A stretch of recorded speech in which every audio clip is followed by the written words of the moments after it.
அனைவருக்கும் என் முதற்கண் வணக்கத்தை தெரிவித்துக் கொண்டு, வெற்றி என்னும் விளைச்சலை பெற வாய்ப்பு என்னும் விதையும் முயற்சி என்னும் உரமும் வேண்டும் என்பதை உணர்ந்து எனக்கு வாய்ப்பளித்தவர்களை வணங்கி 10 மாதம் குழந்தையை சுமந்து பெற்ற அன்னையர்களுக்கு மட்டுமல்ல, அன்புடனும் அரவணைப்புடனும் வாழும் அனைத்து அன்னையர்களுக்கும் அன்னையர் தின நல்வாழ்த்துக்களை கூறி நான் ஆற்றவிருக்கும் சொற்பொழிவை தொடங்குகிறேன்.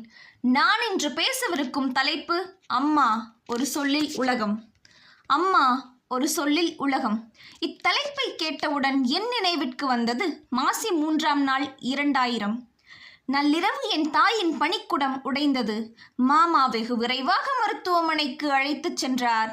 வீட்டிலேயே பனிக்குடம் உடைந்ததனால் மருத்துவர் பரிசோதித்துவிட்டு தாயையோ அல்லது சேயையோ தான் காப்பாற்ற முடியும், இருவரையும் காப்பாற்றுவது கடினம் என்று கூறிவிட்டனர்.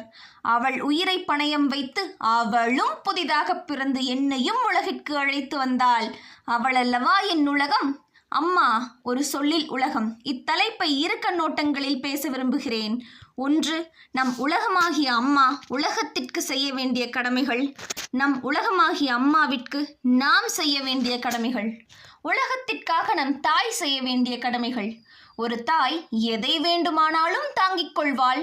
ஆனால் தான் பெற்ற பிள்ளையின் பசி ஒருபோதும் தாங்க மாட்டாள். உணவளிப்பதோடு உணர்வுகளையும் சேர்த்து அழியுங்களேன். அன்பு, அரவணைப்பு, அடக்கம், பொறுமை, கருணை, கட்டுப்பாடு இவை அனைத்தையும் ஊட்டி வளர்த்து பாருங்கள்.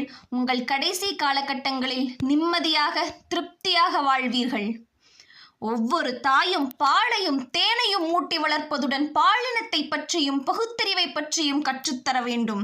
பாதுகாப்பான தொடுகை எது, பாதுகாப்பற்ற தொடுகை எது என்பதை தெளிவாக கற்பிக்க வேண்டும்.